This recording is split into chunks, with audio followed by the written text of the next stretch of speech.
গভীর রাতের নীরবতা, বিশ্বাসঘাতকতা ও নীরব প্রতিশোধ। গভীর রাতের নীরবতার মাঝে ধনুকুবের বিক্রম সিং অপ্রত্যাশিতভাবে তাড়াতাড়ি বাড়ি ফিরে এলেন। কিন্তু যেই তিনি ভেতরে পা রাখলেন, তার পরিচারিকা রাধা কাঁপতে কাঁপতে ফিসফিস করে বলল, আওয়াজ করবেন না সাহেব, না হলে আপনি সব কিছু হারাবেন। এই কথাটি একটি ছুরির মতো তার হৃদয় বিঁধে গেল এবং সেই বিলাসবহুল বাংলোর ঝকঝকে দেওয়ালের আড়ালে লুকিয়ে থাকা অন্ধকার রহস্যের এক ধারাবাহিকতা খুলে দিল। এমন কি ঘটল যে একজন বিশ্বস্ত পরিচারিকাকে তার মালিককে সতর্ক করার জন্য নিজের জীবন বিপন্ন করতে হলো? জেগে থাকা চোখ নিয়ে অপেক্ষা করুন প্রিয় শ্রোতারা, এবং শুনুন। মুম্বাইয়ের রাস্তায় অকাল বৃষ্টি হচ্ছিল। বৃষ্টির ভারী ফোঁটা তার কালো চকচকে বিলাসবহুল গাড়ির বনেটে টোকা দিচ্ছিল। শ্রী বিক্রম গাড়ি থামিয়ে ইঞ্জিন বন্ধ করলেন। তার হাতে ছিল একগুচ্ছ সাদা অর্কিড, যার পাপড়ি বৃষ্টির ফোঁটার নিচে কাঁপছিল। আজ তিনি তার স্ত্রী মীরা এবং ছোট মেয়ে প্রিয়াকে চমকে দিতে চেয়েছিলেন। কিন্তু যেই তিনি গাড়ি থেকে নামলেন, বাড়ির বারান্দা থেকে তার পরিচারিকা রাধা দৌড়ে এলো। তার মুখ ফ্যাকাশে হয়ে গিয়েছিল। তার কাঁপানো হাতে তখনও বাসন ধোয়ার গ্লাভস ছিল। হাঁপাতে হাঁপাতে সে বলল, সাহেব, এখন ভেতরে যাবেন না, আওয়াজ করবেন না। এই কথাগুলো বিক্রমকে সেখানেই থামিয়ে দিল। বারান্দার ছাদে বৃষ্টির ঝাপটা তির্যকভাবে পড়ছিল এবং বাড়ির ভেতর থেকে হলুদ আলো দুর্বলভাবে বাইরে আসছিল। শেষবার যখন তিনি তাড়াতাড়ি বাড়ি এসেছিলেন, মীরা বলেছিল যে সে এক বন্ধুর জন্মদিনের পার্টিতে ব্যস্ত এবং প্রিয়া ঘুমিয়ে পড়েছিল। বাংলোটি একটি শীতল গেস্ট হাউসের মতো শান্ত ছিল। বিগত কয়েকদিন ধরে তার মনে এক অদ্ভুত অস্থিরতা বিরাজ করছিল। দরজার ফাটল দিয়ে আলোর ঝলক দেখা গেল এবং একজন অচেনা লোকের হাসির শব্দ এলো। রাধা তার হাত ধরল। তার কণ্ঠস্বর কাঁপছিল কিন্তু দৃঢ় ছিল। যদি আপনি ভেতরে যান, তবে সবকিছু এমনভাবে অদৃশ্য হয়ে যাবে যেন তা কখনোই ছিল না। দয়া করে সত্য দেখার জন্য অপেক্ষা করুন।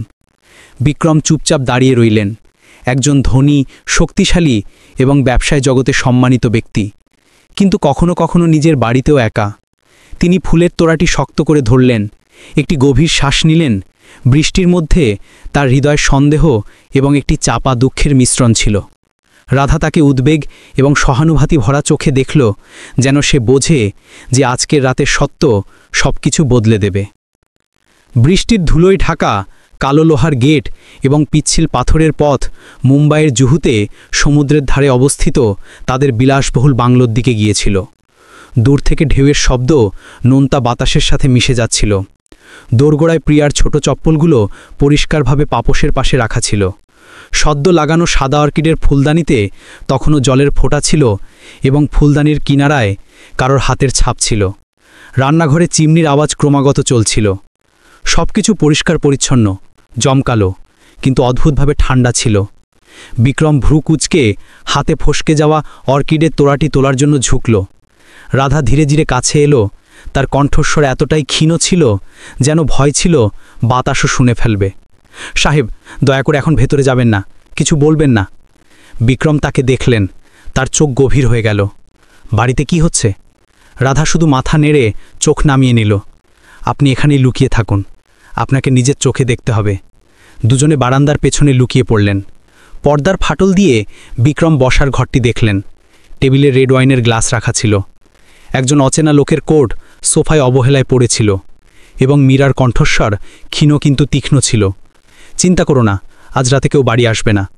একজন পুরুষের কণ্ঠ উত্তর দিল, শুধু তাকে স্বাক্ষর করতে দাও, তার সব কিছু তোমার হয়ে যাবে। প্রতিটি শব্দ বিক্রমের কানে ছুরির মতো বিঁধছিল।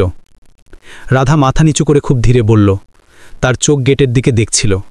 যখন থেকে আপনি বিজনেস ট্রিপে গেছেন, বাড়ি আর আগের মতো নেই।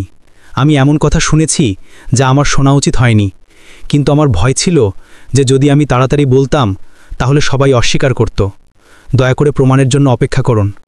বিক্রম তার মুষ্টি শক্ত করলেন, তারপর ঢিলে করে দিলেন। তিনি ফুলের তোড়াটি দেওয়ালের পাশে রাখলেন। তার কণ্ঠস্বর গভীর হয়ে গেল। ঠিক আছে, তুমি আমার পেছনে দাঁড়িয়ে থাকো। যদি কিছু ভুল হয় তাহলে চৌকির তিওয়ারিজিকে ডাকতে যেও।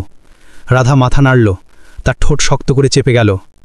ঘরের ভেতরে গ্লাস ঠোকাঠুকির শব্দ শান্ত হয়ে গেল এবং হাসি হঠাৎ বন্ধ হয়ে গেল। বিক্রম দেখলেন যে হলমের ক্যামেরাটি ঘোরানো আছে।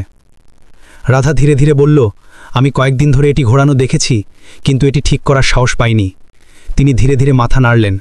প্রত্যেকটি জিনিসেরই একটা কারণ আছে। তিনি ধীরে ধীরে বললেন, এখন থেকে প্রতিটি শব্দের মূল্য হবে, কোনো তাড়াহুড়ে নয়। রাধা সাই দিল। তার হাত কাঁপছিল এবং বাইরে থেকে ঢেরের আওয়াজ আসছিল, ক্রমাগত। বিক্রম ধীরে ধীরে বললেন, যেন নিজেকে মনে করাচ্ছেন, বাড়ি এমন একটা জায়গা হতে পারে না যেখানে মানুষ ভয় পায়। রাধা উত্তর দিল, তার কণ্ঠস্বর কাঁপছিল কিন্তু দৃঢ় ছিল, সরল মানুষের কিসের ভয় সাহেব? যেই মুহূর্তে তিনি দরজা ঠেলতে চাইলেন, একজন পুরুষের পায়ের শব্দ খুব কাছ থেকে এলো। রাধা দ্রুত তার হাত দরজার হাতলে রাখল, মাথা নাড়ল। তার চোখে মিনতি ছিল, দয়া করে সাহেব, বাড়ির ভেতরে। মীরার কণ্ঠস্বর ক্ষীণ কিন্তু দ্রুত ছিল, শব্দ করো না, প্রতিবেশীদের নজর যাবে।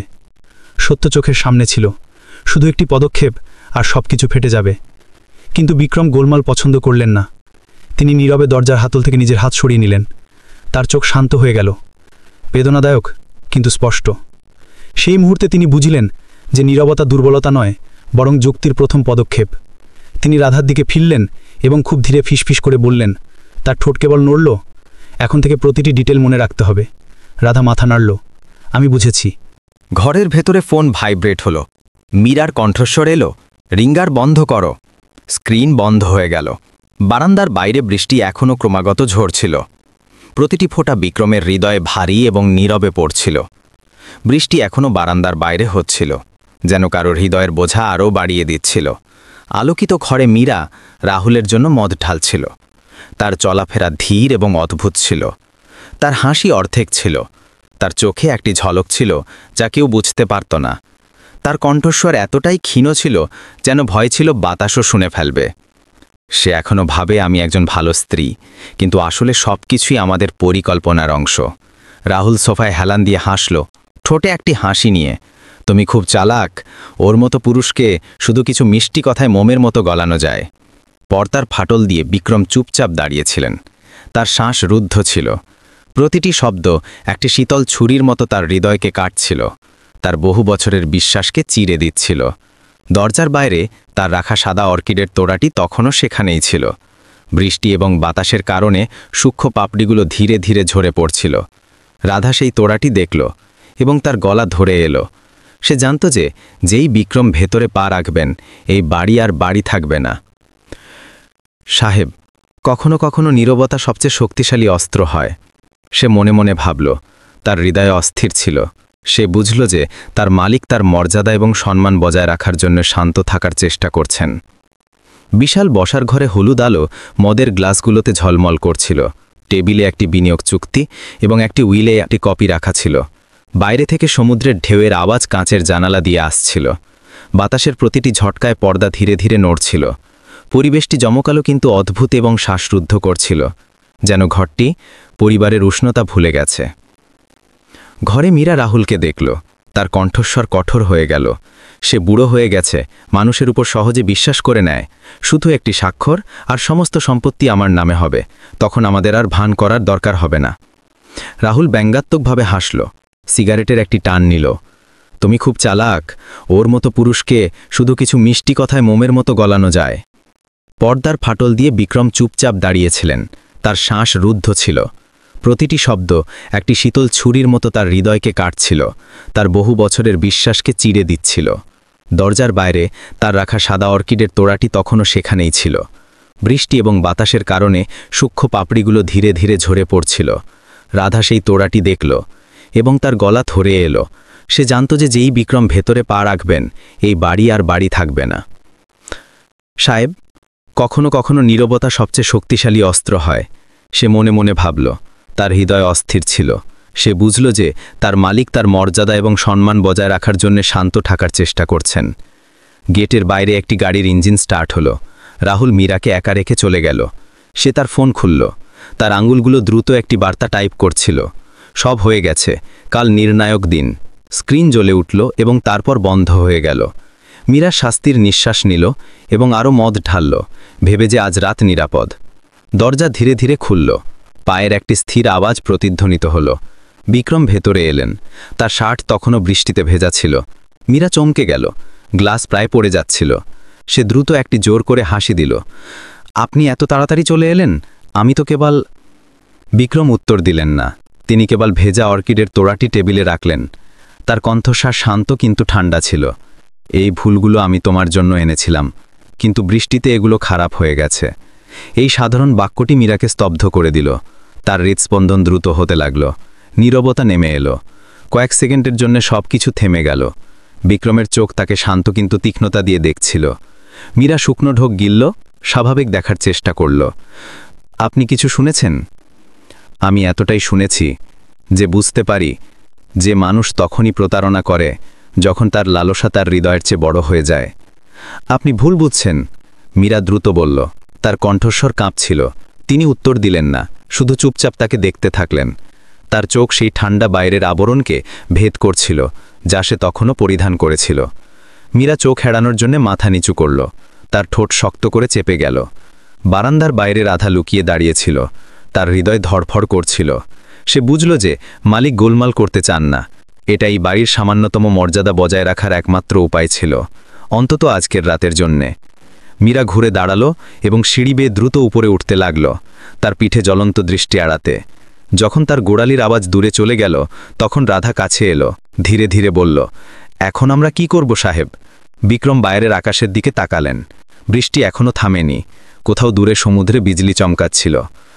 চুপ থাকো, কিন্তু প্রতিটি কথা মনে রাখো, কাল আর কেউ ভান করতে পারবে না। রাধা মাথা নাড়ল। তার চোখ লাল ছিল। আলোকিত ঘরে দুজনের ছায়া ঠান্ডা মেঝেতে পড়ছিল, একটি স্থির, একটি কাঁপানো। দুজনেই সত্যের ভোরের জন্য অপেক্ষা করছিল।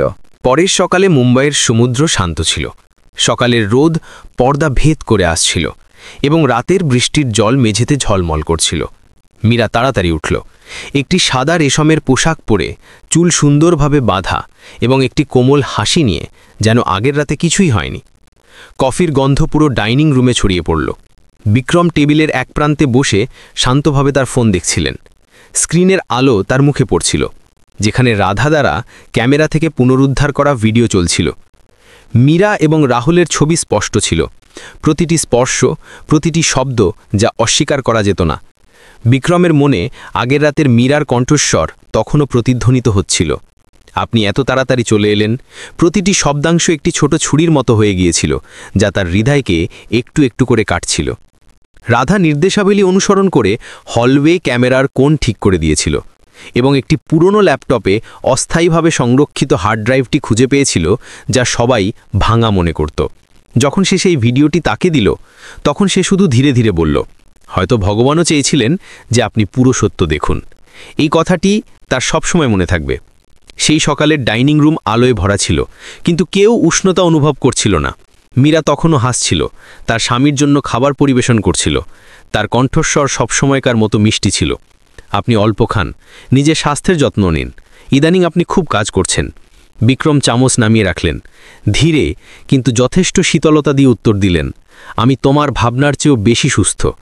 এই ছোট্ট বাক্যটি কিন্তু বারান্দার বাইরে কাঁচ পরিষ্কার করার রাধা শুনল এবং কেঁপে উঠল। সে তার কথার লুকোনো অর্থ বুঝতে পারল, একটি সতর্কতা যার জন্য উঁচু আওয়াজের দরকার ছিল না। মীরা উঠল, জানালার দিকে হেঁটে গেল, যেন সমুদ্র দেখছে। যখন সে ফিরল, বিক্রমের দৃষ্টি তখনও শান্ত ছিল, কিন্তু ভেতরে একটি ঝড় চলছিল। যখন মীরা টেবিল থেকে চলে গেল, তখন রাধা ভেতরে এলো, ধীরে ধীরে বলল, সাহেব, আমি এটা পেয়েছি। সে একটি ছোট্ট ইউএসবি দিল। তিনি সেটি ফোনে লাগালেন। ভিডিও চলল। রাহুলের কণ্ঠস্বর প্রতিধ্বনিত হল, শুধু তাকে স্বাক্ষর করতে দাও, তার সব কিছু তোমার হয়ে যাবে। পরিবেশ ভারী হয়ে গেল। বিক্রম চুপচাপ বসে রইলেন। তার মুষ্টি শক্ত ছিল, কিন্তু কণ্ঠস্বর স্থির ছিল। কিছু লোক টাকা দিয়ে গরিব হয় না, কিন্তু চরিত্র দিয়ে গরিব হয়। মানুষটার সবচেয়ে বড় ক্ষতি হল তার দয়ালুতা হারানো। হঠাৎ মীরার ফোন বাজল। স্ক্রিনে রাহুল নামটি ঝলমল করছিল। রাধা দ্রুত দেখল, তার হৃৎস্পন্দন দ্রুত হচ্ছিল। মীরা তাড়াতাড়ি ফোন তুলল এবং বারান্দায় চলে গেল। তার কণ্ঠস্বর নিচু করতে করতে, এই সময় ফোন করো না, সে এখানেই আছে। রাহুলের কণ্ঠস্বর স্পিকার থেকে এলো, চিন্তা করো না, পরিকল্পনা এখনও ঠিক পথে আছে। রাধা তাকে দেখল। তার মনে অস্থিরতা ছিল। তার মালিকের প্রতি দয়া হচ্ছিল, কিন্তু সে নিজেকে থামিয়ে দিল। এখন কথা বলা সবকিছু নষ্ট করে দেবে। যখন মীরা বাইরে গেল, তখন বিক্রম তার ব্যক্তিগত আইনজীবীকে ফোন করলেন। তার কণ্ঠস্বর গভীর এবং দৃঢ় ছিল। আজ দুপুরে আমার অফিসে দেখা করো, কাউকে যেন জানতে না পারে। ফোন বন্ধ করে তিনি রাধাকে নির্দেশ দিলেন, এই কথা কাউকে বলবে না, গার্ড কেউ না। জীবনে খুব তাড়াতাড়ি কথা বলার কারণে আমরাই ভুল হয়ে যাই। রাধা মাথা নিচু করে সাই দিল, আমি বুঝি সাহেব, সৎ মানুষ ভয় পায় না, শুধু মানুষের হৃদয়ের ভয় পায়।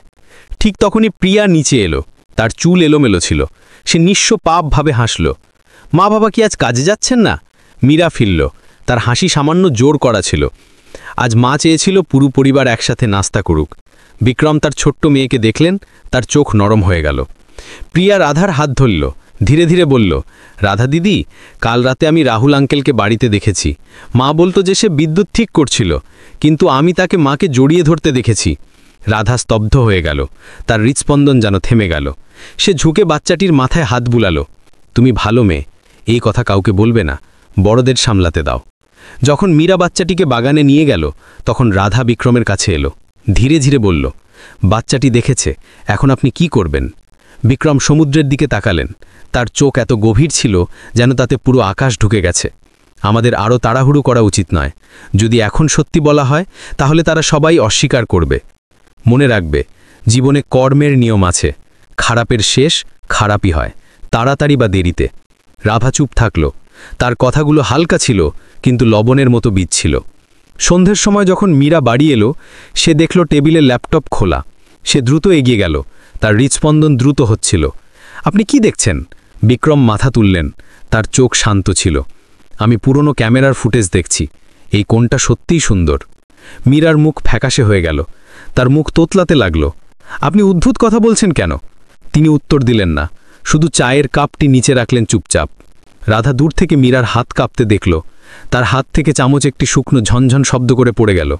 নীরবতা এত শ্বাসরুদ্ধকর ছিল, মীরার হৃদয়ে ভয় বাড়তে লাগল। সে তার স্বামীর চোখ দেখে ভয় পাচ্ছিল। সে প্রাণঘাতী নীরবতা থেকে ভয় পাচ্ছিল। রাত হলো। কাচের জানালার বাইরে সমুদ্রের ঢেউ প্রতিধ্বনিত হচ্ছিল। ঘরে মীরা বিছানায় বসেছিল। তার কাঁপতে থাকা হাত একটি মেসেজ টাইপ করছিল। কিছু ঠিক নেই, মনে হচ্ছে সে জেনে গেছে। কিছুক্ষণ পর রাহুল উত্তর দিল, যদি সে জানতে পারে, তাহলে আমাদের প্রথম পদক্ষেপ নিতে হবে। সেই মেসেজ ঝলমল করল এবং তারপর বন্ধ হয়ে গেল। অন্ধকার বাড়িটিকে গিলে ফেলল। কেবল ঢেউয়ের আওয়াজ এবং ষড়যন্ত্রকারীদের ভারী প্রশ্বাস বাকি রইল। রাত গভীর হল। সমুদ্রের ধারের বাংলোটি এক শীতল নীরবতায় মরা ছিল। বাতাস নারকেল গাছের মধ্যে দিয়ে যাচ্ছিল। তার সাথে নিয়ে আসছিল আর্দ্রতা এবং নোনতা গন্ধ। দ্বিতীয় তলার ঘরে মীরা ড্রেসিং টেবিলের সামনে বসেছিল। আয়নায় তার মুখ সুন্দর এবং ঠান্ডা উভয়ই লাগছিল। টেবিলে একটি ছোট ডায়েরি খোলা ছিল, যেখানে বাঁকা হাতে লেখা ছিল, যদি সে জানতে পারে তবে আমাদের প্রথম পদক্ষেপ নিতে হবে। তার নিচে রাহুলের ফোন নম্বর ছিল। সাথে লেখা ছিল, ঘুমের ওষুধ ধাপ 1। সে ডায়েরি বন্ধ করল। তার আঙুলগুলো ধীরে ধীরে কাঁপছিল, কিন্তু তার চোখ ছুরির মতো তীক্ষ্ণ ছিল। সেই নাটকীয় সকালের পর মীরা জানত যে বিক্রমের সন্দেহ হয়েছে। তার স্বামীর শান্ত দৃষ্টি তাকে ভয় দেখাচ্ছিল। তার আগের রাতে রাহুলের সাথে হওয়া কথোপকথনটি মনে পড়ল, যদি আমরা ধরা পড়ি তবে আমি কাউকে জীবিত রাখব না যে কথা বলতে পারে। এখন সেই শব্দগুলো তার মনে একটি চিহ্নের মতো ছিল। তার এখন ভয় লাগছিল না, কেবল ঘৃণা এবং জ্বলন্ত আকাঙ্ক্ষা অনুভব হচ্ছিল। তার কিছু করার আগে আমাকে তাকে মেরে ফেলতে হবে, মীরা বিড়বিড় করল। মদের গ্লাসটি শক্ত করে ধরল। তার হৃদয়ের অন্ধকার সমস্ত মানবতাকে গিলে ফেলেছিল। পরের দুপুরে মীরা প্রিয়ার জন্মদিনের জন্য ফল কেনার অজুহাতে বাইরে গেল এবং নারকেল গাছের আড়ালে লুকিয়ে থাকা একটি ছোট রাস্তার ধারের ক্যাফেতে রাহুলের সাথে চুপি চুপি দেখা করল। রাহুল আগে থেকেই সেখানে ছিল। তার মুখ ছিল উদ্বিগ্ন, তার কণ্ঠস্বর কাঁপছিল। চলো পালিয়ে যাই মীরা, এখনও সময় আছে। যদি সে জানতে পারে তবে কেউ আমাদের বাঁচাতে পারবে না। মীরা কফির একটি চুমুক নিল। তার ঠোঁট হালকা করে মোড়ানো ছিল। পালিয়ে যাওয়ার অর্থ সবকিছু হারানো।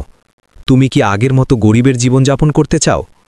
যদি সে না থাকে তবে সবকিছু আমাদের হবে। রাহুল ঘাবড়ে গিয়ে চারপাশে তাকালো। মীরা তার ব্যাগ থেকে একটি ছোট স্বচ্ছ শিশি বের করল, যার ভেতরে তরল ধীরে ধীরে নড়ছিল। শুধু কয়েক ফোঁটা মদের গ্লাসে। তার হৃদরোগ আছে, কেউ সন্দেহ করবে না। রাহুল শিশিটি দেখে মাথা নাড়ল। তার সেই মেয়ে রাধার কথা মনে পড়ল, যে তাকে দেখেছিল। মীরা ঠান্ডা গলায় বলল, তবে সেই মেয়েটিও নিখোঁজ হয়ে যাবে। তার কণ্ঠস্বর উঁচু ছিল না, কিন্তু সোনার লোকের আত্মা কাঁপিয়ে দেওয়ার জন্য যথেষ্ট ছিল। দেরি সন্ধ্যায় রাধা পেছনের বাগানে আবর্জনা পরিষ্কার করছিল। হঠাৎ সে পুরানো ইটের দেওয়ালের ওপার থেকে একটা আওয়াজ শুনতে পেল। সে তার শ্বাস বন্ধ করল, তার কান দেওয়ালের সাথে লাগালো। ঘুমের ওষুধ, হৃদয় গায়েব। প্রতিটি শব্দ ছুরির মতো তার কানে বিঁধছিল। রাধা চমকে গেল। তার হাত আবর্জনার ব্যাগটিকে এত জোরে ধরল যে সেটি ফেটে গেল। সে বুঝল, যদি সে এখন কিছু না করে তবে তার মালিক হয়তো কাল সকাল পর্যন্ত জীবিত থাকবেন না। যখন রাত হল, রাধা চুপি চুপি বিক্রমের স্টাডি রুমে গেল। তিনি ফাইল পড়ছিলেন। টেবিল ল্যাম্পের আলো তার ক্লান্ত মুখে পড়ছিল।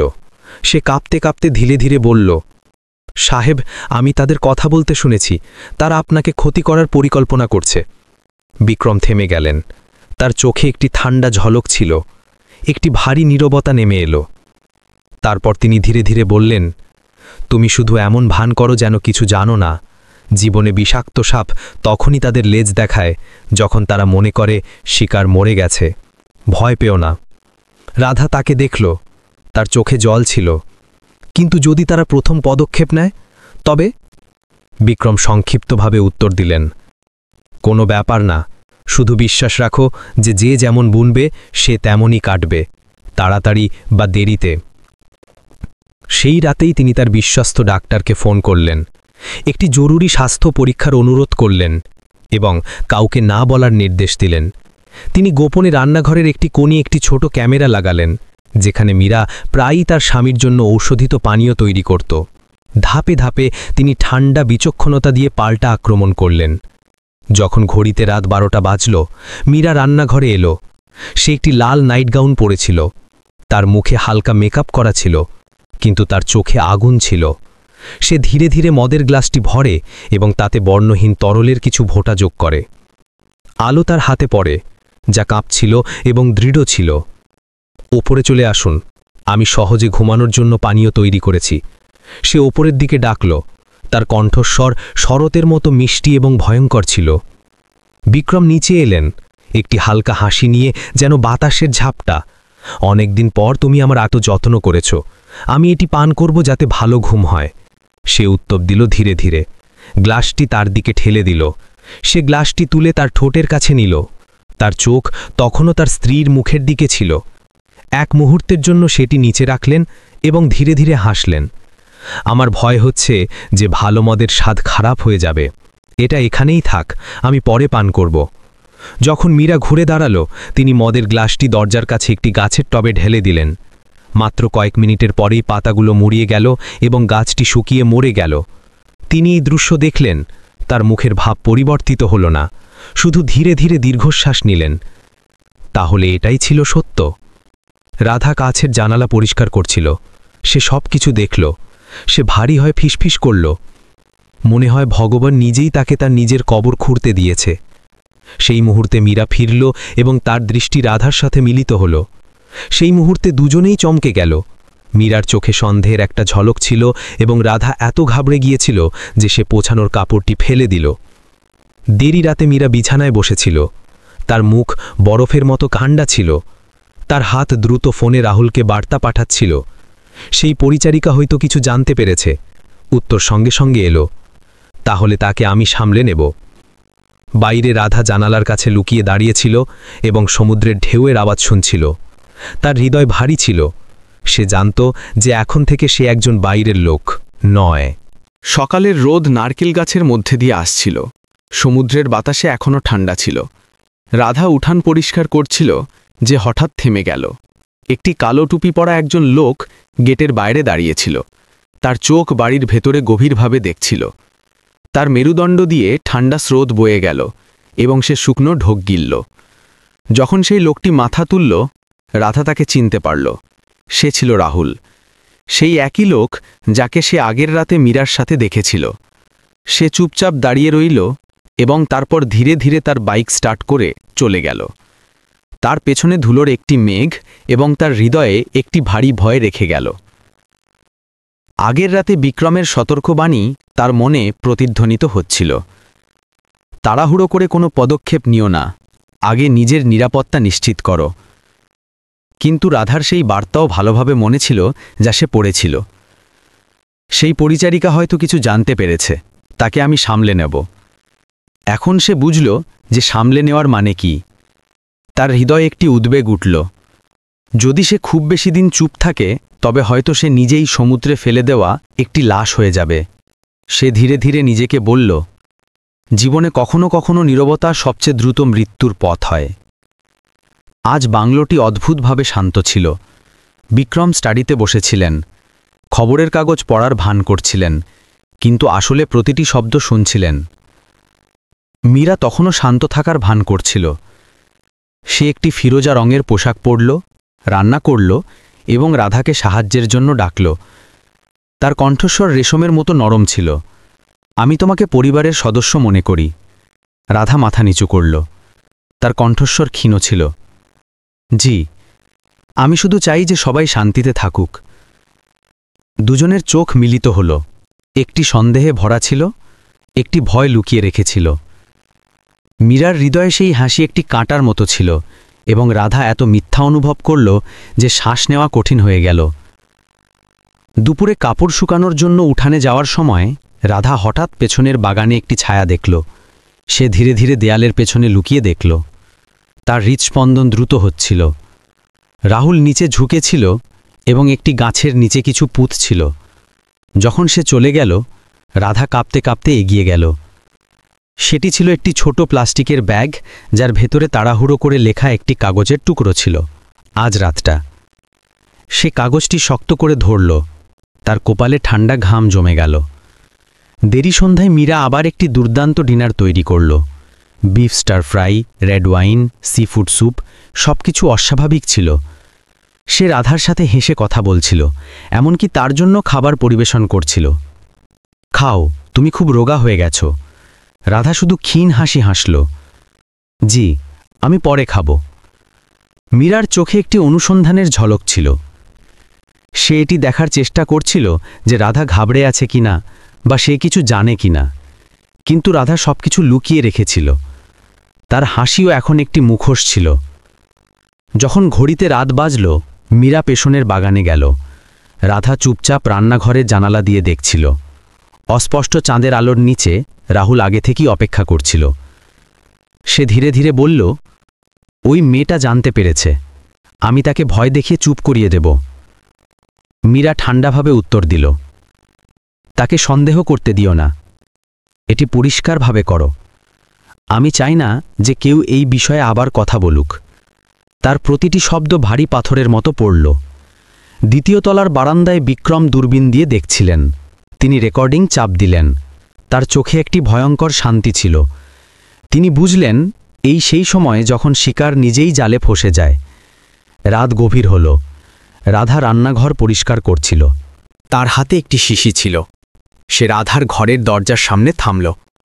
ধীরে দরজা খুলে রাখা তৈরি জলের গ্লাসে ওষুধটি ঢালতে যাচ্ছিল, কিন্তু ঠিক তখনই আলো জ্বলে উঠল। বিক্রম সোজা দাঁড়িয়েছিলেন। তার চোখ শান্ত কিন্তু দৃঢ় ছিল। আমিও জানতে চাই, তুমি আমার পরিচারিকার ঘরে কি খুঁজছ? রাহুল সেখানেই জমে গেল। তার হাত থেকে শিশিটি মেঝেতে গড়িয়ে পড়ল। আমি ভুল ঘরে এসে গেছি, সে তোতলাতে লাগল। বিক্রম শুধু হাসলেন। সত্যি? লোকেরা ভুল ঘরে আসে এবং সাথে অদ্ভুত ওষুধ নিয়ে আসে? রাহুল মাথা নিচু করল এবং কিছু বলতে পারল না।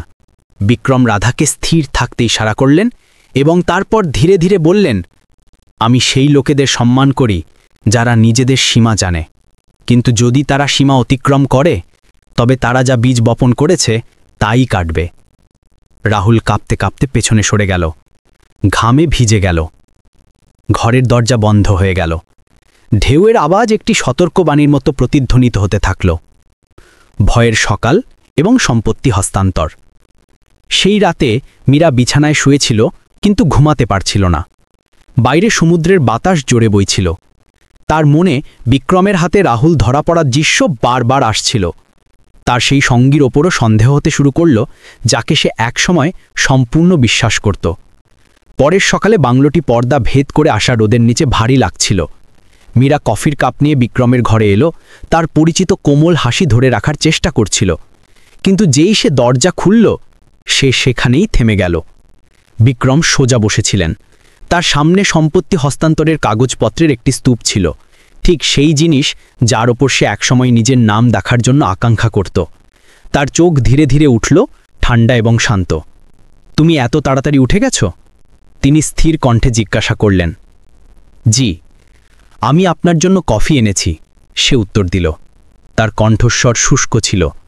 সেই মুহূর্তে মীরার মনে হলো যেন কেউ তার হৃদয় নিংড়ে নিয়েছে। সারাদিন সে মনোযোগ দিতে পারছিল না।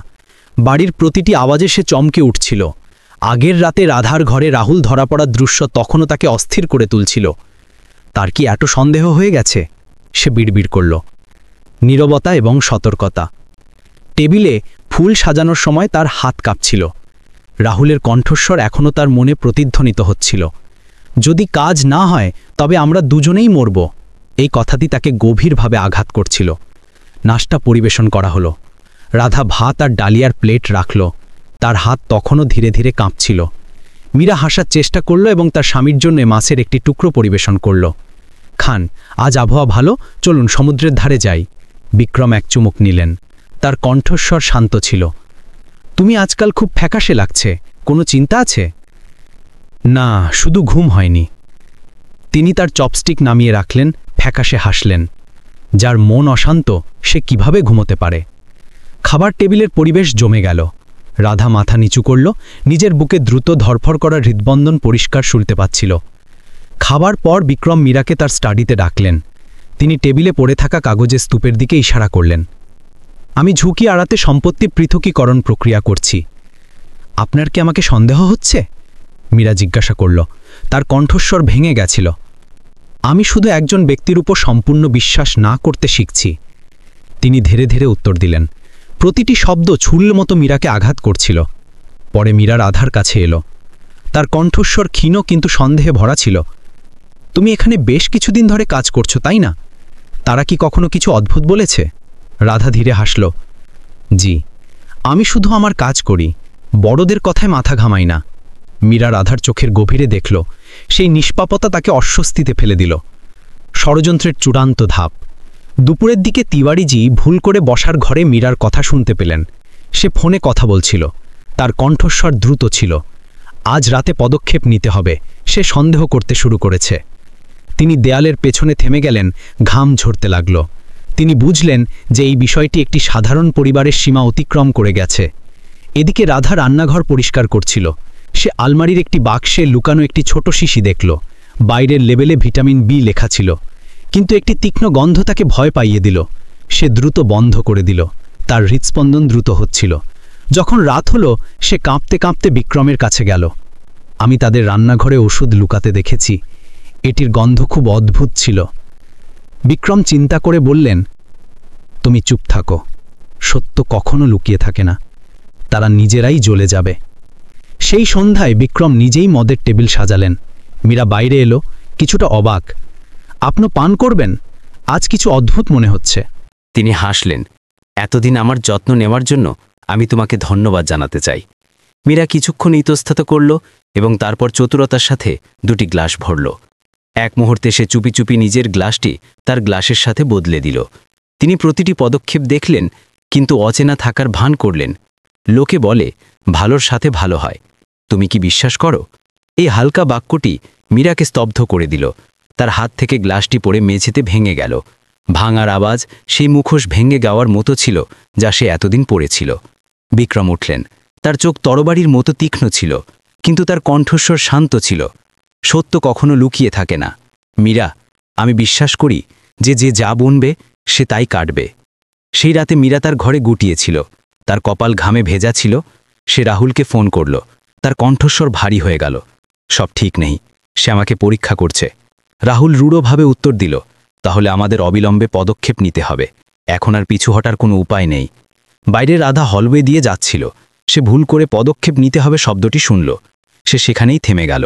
দেওয়াল ধরে দাঁড়ালো। তার হৃদয় ভয়ে জমে গেল। পরের দিন দুপুরে মীরা এক নকল সতেজতা নিয়ে হাজির হলো। সে একটি সাদা পোশাক পরেছিল এবং তার স্বামীর ঘরে একটি ট্রেতে জিনসেং পানীয় নিয়ে এলো।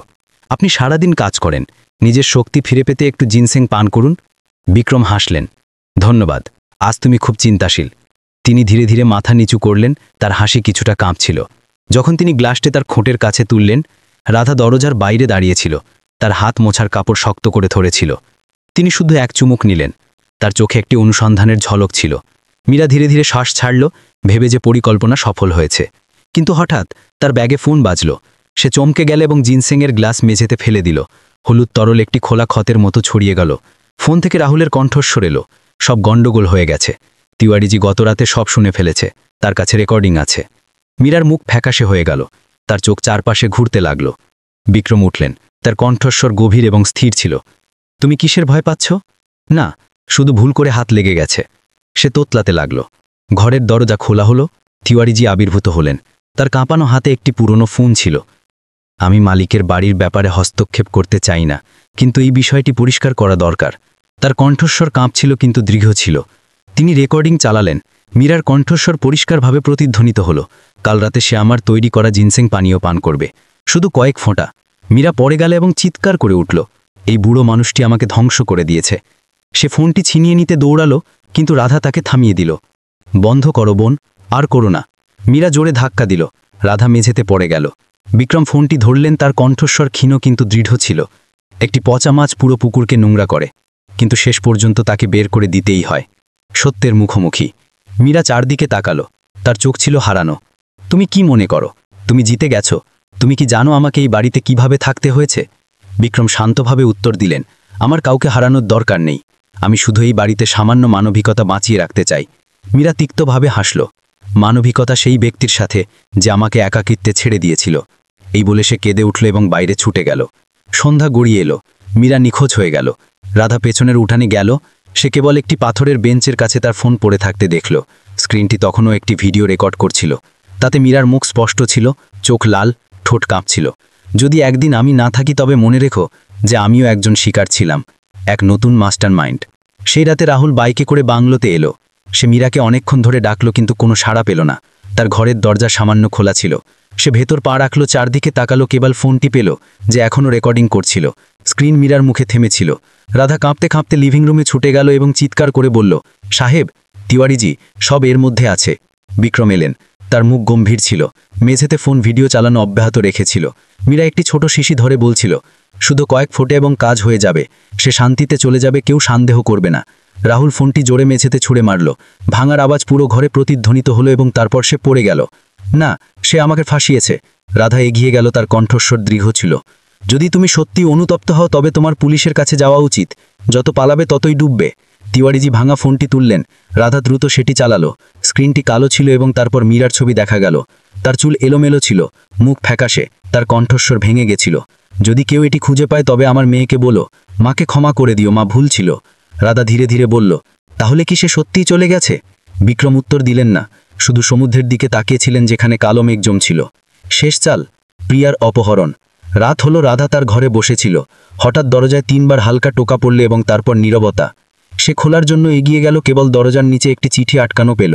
কাগজটি বৃষ্টিতে ভেজা ছিল। রাধা ঝুঁকে সেটি তুলল, একটি বাঁকানো লেখা। পড়তে তার হৃদয়স্পন্দন দ্রুত হতে লাগল। সে এখনও বেঁচে আছে। বাইরে একটি গাড়ির জোরে ব্রেক করার আওয়াজে সে চমকে গেল। পর্দা সরিয়ে বাইরে দেখল, সাদা বৃষ্টির পর্দার মাঝে একটি মহিলা চুপচাপ দাঁড়িয়েছিল। তার কাপড় ভেজা ছিল, চুল মুখে লেগেছিল। রাধা চোখ ছোট করল এবং তারপর চমকে গেল মীরা। সেই মুখ, সেই চোখ সে আর কোথাও চিনতে পারল না। বিক্রম লিভিং রুমে বসেছিলেন। যখন তিনি মীরাকে দেখলেন, তিনি শুধু ধীরে ধীরে ভ্রু কুঁচকেছিলেন, একটি শব্দও বললেন না। মীরা হাঁটু গেড়ে বসে পড়ল, তার কণ্ঠস্বর কাঁপছিল। আমি জানি যে আমি মরার যোগ্য, কিন্তু একটি কথা আছে যা আপনার জানা উচিত, আমি এই সব একা করিনি। রাধা তাকে তোলার জন্য এগিয়ে গেল। বোন, পরিষ্কার করে বলো যদি তুমি সত্যি অনুতপ্ত হও। রাধার হাত শক্ত করে ধরল। আসল মাস্টারমাইন্ড সেই ব্যক্তি যাকে আপনি একসময় নিজের ছোট ভাই মনে করতেন, সে বলল। তার ঘাবড়ে যাওয়া চোখ বিক্রমের দিকে দেখছিল। বিক্রম ধীরে ধীরে ভ্রু কুঁচকেছিলেন। তুমি কার কথা বলছ? অজয়, মীরা কেঁদে উঠল। সে আমাকে তার কথা মানতে বাধ্য করেছিল, না হলে সে আপনার বিরুদ্ধে জালিয়াতির মিথ্যা প্রমাণ পেশ করবে। বিক্রম উঠে টেবিলে জোরে হাত মারলেন। সেই অজয়, আমি তাকে এত বছর ধরে লালন পালন করেছি। মীরা মাথা নাড়ল। আমি ভুল ছিলাম, আমি শুধু আমার মেয়ের ভবিষ্যৎ চেয়েছিলাম। বিক্রম ফিরলেন। তার কণ্ঠস্বর গভীর ছিল। একটি প্রবাদ আছে, সোঁচ ব্যাগের মধ্যে বেশি দিন লুকিয়ে থাকে না। আমি সব পরিষ্কার করে দেব, কিন্তু মীরা, তোমাকে এখানেই থাকতে হবে এবং দায়িত্ব নিতে হবে। মীরা মাথা নাড়ল। আমি সব বলে দেব, কিন্তু আপনি আমার কাছে প্রতিশ্রুতি দিন, অজয়কে জানতে দেবেন না যে আমি বেঁচে আছি। সে আমায় ছাড়বে না। হঠাৎ বাইরে উঠোন থেকে কাঁচ ভাঙার আওয়াজ এলো। সবাই মাথা ঘোরালো। একটি পাথর ভেতরে গড়িয়ে এলো, সাথে একটা ভেজা মোড়ানো কাগজের টুকরো। রাধা সেটি খুলল। লেখাটি তার মেরুদণ্ড দিয়ে শীতল স্রোত বয়ে দিল। মুখ বন্ধ রাখো, যদি না চাও যে তোমার মেয়ে মারা যাক। মীরার মুখ ফ্যাকাশে হয়ে গেল। বিক্রম অবিলম্বে আদেশ দিলেন, তিওয়ারিজি, সব দরজা বন্ধ করে দিন, এখনই পুলিশকে ডাকুন। রাধা বারান্দায় ছুটে গেল। সে একটি কালো গাড়ি বৃষ্টিতে দ্রুত চলে যেতে দেখল। বিক্রম লিভিং রুমের মাঝে চিন্তিতভাবে দাঁড়িয়েছিলেন। অনেক বছর ধরে আমি ভেবেছিলাম যে খারাপের শেষ খারাপ হয়, এটি একটি দূরের কথা। এখন আমি বুঝলাম কর্ম আমাদের ভাবনার চেয়েও দ্রুত আসে। রাধা নিজেকে আটকাতে পারল না এবং বলল, তুমি কি মনে করো টাকা কর্মকে লুকাতে পারে? অশুভ কখনো জয়ী হয় না। অজয় তাকে দেখল। তার চোখ ছিল তীক্ষ্ণ এবং ঠান্ডা। তুমি খুব ভালো কথা বলছো, কিন্তু ওই মেয়েটি ভয়ে কাঁদছে। সে তার ফোন বের করল এবং স্পিকার চালু করল। প্রিয়ার কান্নার আওয়াজ পুরো গুদামকে নীরব করে দিল। মীরা হাঁটু গেড়ে বসে পড়ল। তার কণ্ঠস্বর ভেঙে গিয়েছিল। আমি তোমার কাছে অনুরোধ করছি, বাচ্চাটির ক্ষতি করো না। অজয় শুধু ঠান্ডাভাবে উত্তর দিল, যদি তুমি তাকে জীবিত চাও তবে কাল সকালে তুমি জানো কি করতে হবে। তারপর সে ঘুরল এবং বাইরে চলে গেল। বাতাসে পেট্রোলের তীব্র গন্ধ রেখে গেল। রাধা তার পেছনে দৌড়াতে যাচ্ছিল, কিন্তু বিক্রম তাকে থামালেন। ঝুঁকি নিও না, সে একা নেই। সে রাগের সাথে বলল, তার চোখ লাল ছিল, যদি এটা আপনার সন্তান হতো তাহলে কি আপনি চুপ করে বসে থাকতেন? বিক্রম উত্তর দিলেন না, শুধু মাথা নিচু করলেন। তার কণ্ঠস্বর ভারী হয়ে গেল। আমি তাকে বাঁচাবো, কিন্তু আমি আর কাউকে মরতে দিতে পারি না। টিমটিম আলোয় দেয়ালে লাল রং দিয়ে আঁকা বাঁকা লেখাটি দেখা গেল, বিশ্বাসঘাতকদের সবসময় মূল্য দিতে হয়। রাধা এবং বিক্রম একে অপরের দিকে তাকালেন। বুঝলেন যে বিক্রম শুধু একটা ঘুঁটি, পর্দার আড়ালে অন্য কেউ আছে যে সুতো টানছে। তারা নীরবে গুদাম থেকে বেরিয়ে এলেন। বাইরে তখনও ভারী বৃষ্টি হচ্ছিল। রাধা তার ফোন খুলল। একটি নতুন বার্তা এলো, যদি তুমি বাচ্চাটিকে বাঁচাতে চাও তবে একা এসো। এই বার্তাটি একটি ব্যক্তিগত নম্বর থেকে পাঠানো হয়েছিল, যা কেবল সে জানত। রাধা চুপচাপ দাঁড়িয়ে রইল। তার ঠোঁট শক্তভাবে চেপে গিয়েছিল। একাকিত্বের যাত্রা। পরের দিন সকালে ঘন মেঘের মধ্য দিয়ে দুর্বল রোদ উকি দিচ্ছিল। রাধা বিক্রমের জন্য চা তৈরি করতে যাচ্ছিল যে তার ফোন বেজে উঠল। একটি বেনামি বার্তা, বাচ্চাকে বাঁচাতে হবে, আজ রাতটায় মিনহাই রিসর্টে একা এসো। তার হৃদয় সংকুচিত হল। কিছু না ভেবে রাধা ফোনটি লুকিয়ে রাখল। চুপচাপ একটি ছোট ব্যাগ গুছিয়ে নিল। সে কাউকে কিছু বলল না, না বিক্রমকে, না মীরাকে। যখন সন্ধ্যের আলো সমুদ্রে ঝুঁকে পড়ল, রাধা বাংলোর গেট বন্ধ করল এবং একা একটি দীর্ঘ নির্জন রাস্তায় হাঁটতে শুরু করল। তার হৃদয়ে ভয় এবং সংকল্প দুটোই ছিল। তার মনে গতরাতে বিক্রমের কথাগুলি প্রতিধ্বনিত হচ্ছিল, কিছু লড়াইতে কেবল বিশ্বাসী অস্ত্র হয়। রাধা ফোনটি শক্ত করে ধরল। নিজেকে বলল, আমি আর কাউকে হারতে দেব না। মিনহাই রিসর্ট, জালপাতা। মিনহাই রিসর্ট ঝুঁকে থাকে নারকেল গাছের জঙ্গলের মধ্যে। সাদা বালির সমুদ্র সৈকতে দেখা গেল। যে জায়গাটি একসময় ধোনির প্রিয় ছিল, এখন অদ্ভুতভাবে শান্ত। একটি কালো শুটে পরা একজন লোক বাইরে এলো। কিছু না বলে শুধু তাকে পেছনে আসতে ইশারা করল। রাধা শান্ত থাকার চেষ্টা করল। কাঠের ভারীর দরজা বন্ধ ছিল। যখন লোকটি এটি খুলল, তখন স্যাঁতস্যাঁতে এবং সিগারেটের ধোঁয়ার গন্ধ এলো। অস্পষ্ট আলোয় অজয় সেখানে বসেছিল। তার চোখ বরফের মতো ঠান্ডা। আমি কাউকে ক্ষতি করতে চাই না, সে একটি স্থির কণ্ঠে বলল। আমি শুধু বিক্রমের কাছ থেকে শেয়ারের সই চাই। রাধা সোজাসুজি তাকালো। তুমি একটা বাচ্চাকে অপহরণ করেছ এবং বলছো যে তুমি কাউকে ক্ষতি করতে চাও না। সে ফ্যাকাশে হাসল, সিগারেটের ধোঁয়া ছাড়ল। ব্যবসার ক্ষেত্রে যে দুর্বল সে মরে যায়। আমি শুধু নিজেকে রক্ষা করছি। টেবিলে অজয় তার ফোনের স্ক্রিন চালু করল, যেখানে প্রিয়াকে একটি কাচের ঘরে বন্দি দেখানো হচ্ছিল। রাধা একটি চিৎকার চেপে দিল। তার কণ্ঠস্বর শান্ত রাখার চেষ্টা করল। আমি তোমাকে যা চাও তা পেতে সাহায্য করব, কিন্তু তোমাকে নিশ্চিত করতে হবে যে বাচ্চাটি সুরক্ষিত। তুমি কি মনে করো আমাকে বিশ্বাস করবে? সে চোখ ছোট করল। তার কণ্ঠে ছিল ঘৃণা। বিশ্বাস করার দরকার নেই, কিন্তু যদি তুমি কিছু অর্জন করতে চাও তবে তোমার শেষ অবশিষ্ট মানবিকতা বজায় রাখো। রাধা চতুরতার সাথে তার ব্যাগে ফোনটিকে রেকর্ডিং মোডে সেট করল এবং জিপিএসের মাধ্যমে গোপনে তার অবস্থান পাঠালো। অজয় বিদ্রুপরকভাবে হাসল। টাকা এবং প্রতিশোধ দুটোই। বিক্রম আমার সব কিছু কেড়ে নিয়েছে, আমি শুধু আমার প্রাপ্য ফিরিয়ে নিচ্ছি। তুমি ভুল করছো, রাধা জবাব দিল। তার চোখ জ্বলছিল। লোভী মানুষের কখনো যথেষ্ট হয় না। লোভ একটি অতল গহ্বর, যত দূরে যাবে বের হওয়া তত কঠিন হবে। অজয়ের মুখ কালো হয়ে গেল। সে উঠল এবং তার কাছে এলো। আমাকে শেখানোর চেষ্টা করো না মেয়ে। ঠিক যখন সে কাছে এলো, রাধার ফোন বেজে উঠল। স্ক্রিনে একটি বার্তা ঝলসে উঠল, আমি আসছি। অজয় তাৎক্ষণিকভাবে বুঝতে পারল এবং তার হাত থেকে ফোনটি ছিনিয়ে নিতে দৌড়ল। রাধা সাহসের সাথে এটিকে ফিরিয়ে আনার চেষ্টা করল, যার ফলে স্ক্রিনটি মেঝেতে পড়ে ভেঙে গেল। সে চিৎকার করে উঠল, তুমি আমাকে ধোঁকা দেওয়ার সাহস করেছ? তারপর সে তার কবজি ধরল, তাকে জোর করে টেবিলে আছাড় মারল। রাধা লড়াই করল, তার পা চেয়ার উল্টে দিল। সে ছুরি তুলল, ইস্পাতের ঝলক চমকালো। আমি তোমাকে সতর্ক করেছিলাম, অজয় ধমকালো। তবুও তুমি কেন নিজেকে এর মধ্যে জড়ালে? রাধা চিৎকার করে বলল, যদি তোমার মধ্যে সামান্য মানবতা থাকে তবে একটি শিশুকে বড়দের লোভের মূল্য দিতে দিও না। সেই মুহূর্তে অজয়ের মুখ থেমে গেল। তার চোখ দ্রুত মিটমিট করল। মাত্র 1 সেকেন্ডের দ্বিধায় রাধা টেবিলে পড়ে থাকা কিছুটা বালি ধরল, সরাসরি তার মুখে ছুঁড়ে মারল এবং পালিয়ে গেল। দরজা খুলল। গেটের বাইরে একটি গাড়ির হর্ন বাজল। বিক্রম এবং তিওয়ারিজি প্রবল বৃষ্টির মধ্যে ভেতরে ছুটে এলেন। একটি সংঘর্ষ শুরু হল। অজয় পাগলের মতো ছুরি চালালো, রাধাকে আঘাত করার চেষ্টা করল। বিক্রম নিজের ওপর ছুরির আঘাত নিলেন, রক্ত ঝরতে লাগল। রাধা জোরে চিৎকার করল এবং তিওয়ারিজির সাথে মিলে তাকে কাবু করল। দূর থেকে পুলিশের সাইরেন প্রতিধ্বনিত হচ্ছিল। নীল এবং লালবাতি ভিজে যাওয়া নারকেল গাছে জ্বলছিল। পুলিশ অজয়কে ঠান্ডা বালির ওপর হাতকড়া পরাল। কিন্তু যখন তারা সেই কাচের ঘরের দরজা খুলল যেখানে অজয় বলেছিল প্রিয়াকে রাখা হয়েছে, তখন ভেতরে ছিল কেবল শূন্যতা। কোনো কান্নার আওয়াজ নেই, কোনো মানুষ নেই। মেঝেতে বাচ্চাটির ছোট পুতুল পড়েছিল। রাধা কাঁপতে কাঁপতে সেটা তুলল। পুতুলের নিচে একটি কাগজের টুকরো ছিল। কাপা কাপা অক্ষরে লেখা ছিল, কারো ওপর বিশ্বাস করো না, এমনকি বাচ্চাটির মায়ের ওপরও না। বিক্রম সেই কথাগুলো দেখলেন। তার চোখ ধীরে ধীরে অন্ধকারে ঢেকে গেল।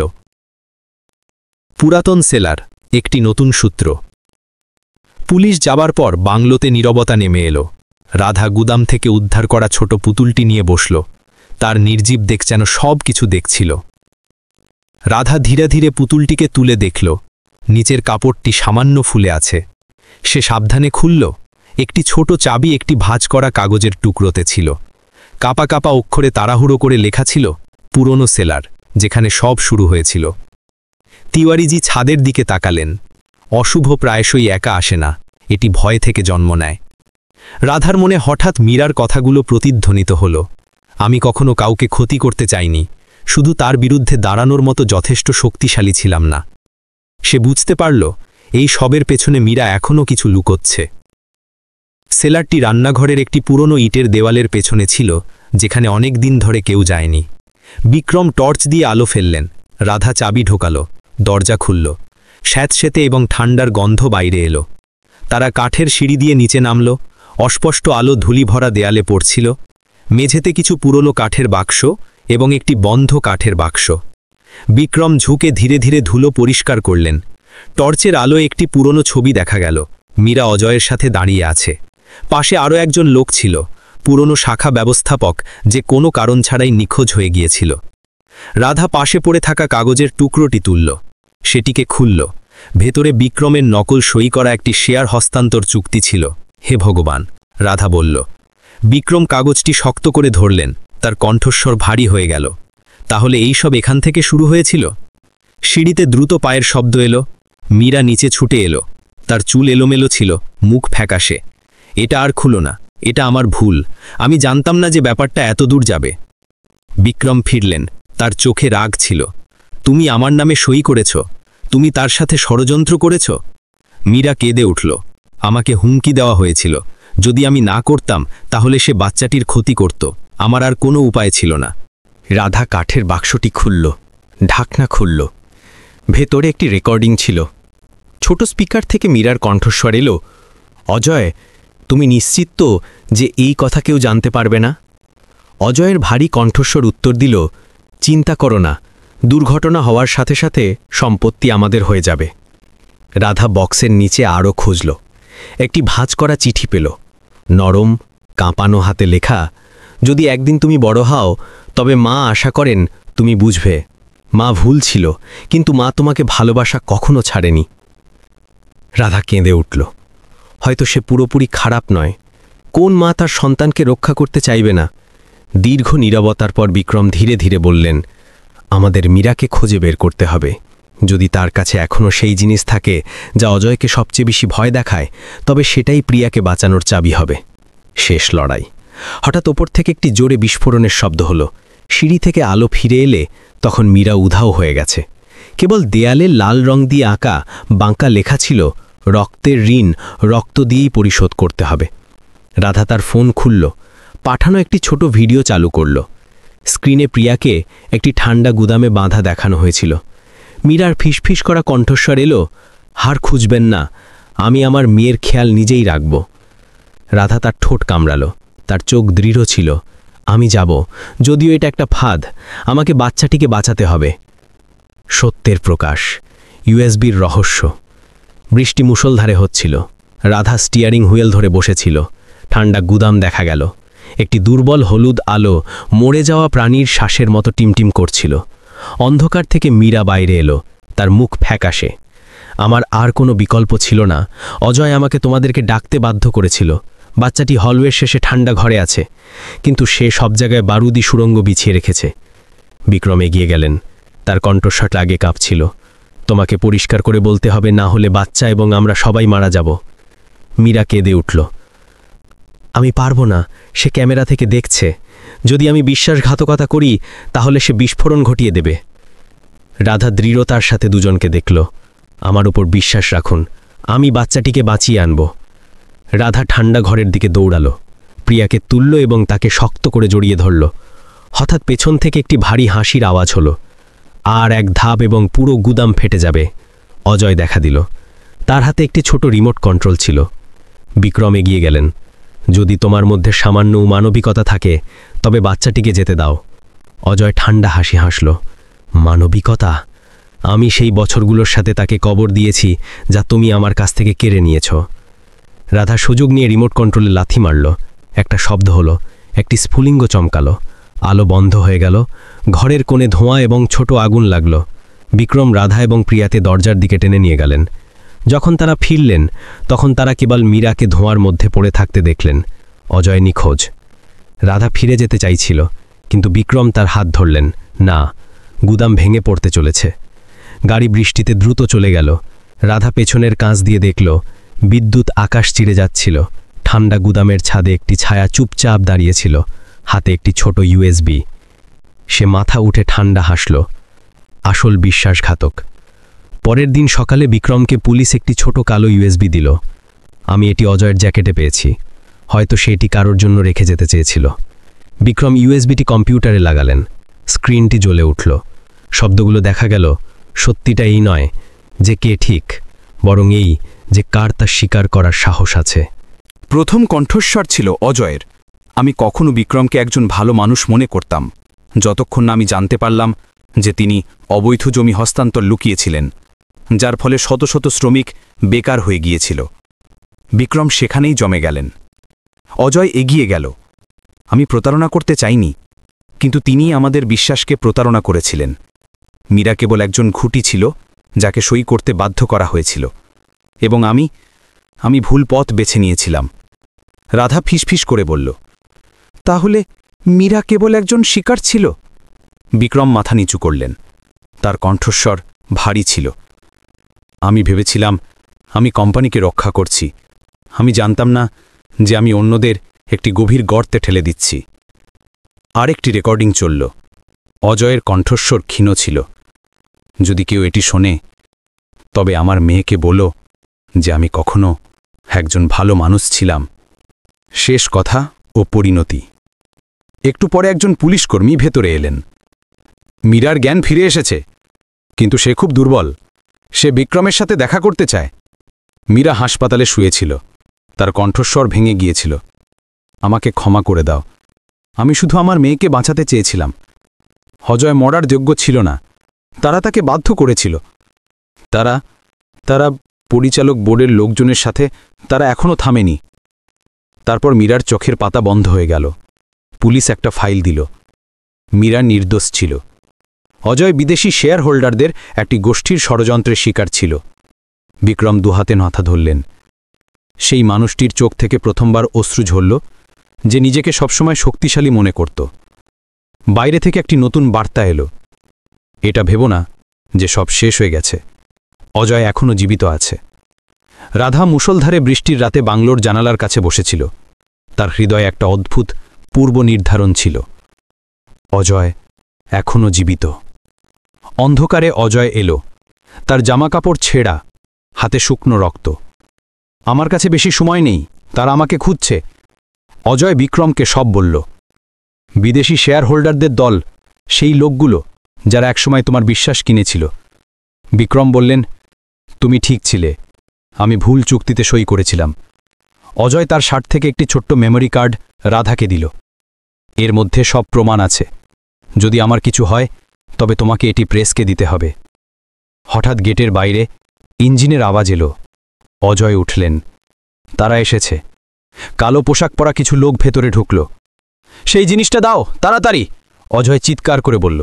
তোমরা যা চাও তা কারোর কাছে নেই। তারপর দৌড়ালো। সংঘর্ষ শুরু হলো। একজন লোক লিভিং রুমে একটি পেট্রোলের বোতল ছুঁড়ে মারল। আগুন দ্রুত ছড়িয়ে পড়ল। রাধা বিক্রমকে টেনে নিয়ে গেল। অজয় আগুনের শিখার মাঝে হাসার চেষ্টা করল। আমার চিন্তা করো না, ওদের বাঁচাও। তারা পেছনের দরজার দিকে দৌড়ালো। রাধা পেছনে ফিরে শুধু অজয়ের ছায়াটিকে পড়ে যেতে, তারপর কালো ধোঁয়ায় অদৃশ্য হতে দেখল। 1 বছর পরে আলোর পথে। পরের দিন সকালে ঘটনাস্থলে কেবল ছাই অবশিষ্ট ছিল। অজয়ের কোনো দেহ পাওয়া যায়নি। রাধা একটি পুরানো ট্রাক শহরের বাইরে যেতে দেখল। কেবিনে কালো টুপি পরা একজন লোক চুপচাপ বসেছিল। তার হাতে একটি পুরানো ছবি ছিল, যেখানে সে রাধা এবং বিক্রমের সাথে দাঁড়িয়ে আছে। 1 বছর কেটে গেল। মীরাকে পরোক্ষভাবে ষড়যন্ত্রের জন্য 10 বছর জেল দেওয়া হলো। বিক্রম স্বেচ্ছায় ব্যবসা থেকে অবসর নিলেন। বিক্রম ইন্ডাস্ট্রিজ এখন অন্য রূপ নিল। রাধার নেতৃত্বে কোম্পানিকে সততার সাথে ব্যবসা করতে দিকে পুনর্গঠিত করা হলো। রাধা আশা কিরণ কেন্দ্র খুলল, যা অনাথ শিশুদের দেখাশোনা করত। সেখানে ছোট বেদিতে অজয়ের ছবি রাখা ছিল। 1 মাস পর রাধা জেল থেকে একটি চিঠি পেল। মীরার কাঁপানো হাতে লেখা, ধন্যবাদ যে তুমি ঘৃণা করনি। আমি বুঝতে পেরেছি। কখনো কখনো একজন নারী কেবল ভুল মানুষকে ভালোবেসে ভুল করে। বিক্রম তাকে বললেন, রাধাজি, আপনি আমাকে বুঝতে সাহায্য করেছেন যে সততা থেকে বড় কোনো শক্তি নেই। বাড়ি ফেরার পথে রাধা একটি পার্সেল পেল, যার ওপর প্রেরকের নাম ছিল না। ভেতরে মুম্বাইয়ের সেই সমুদ্র সৈকতের ছবি ছিল, যেখানে অজয় কথা দিয়েছিল যে সে আসবে। ছবির পেছনে পরিচিত লেখায় লেখা ছিল, সত্য কখনো মরে না।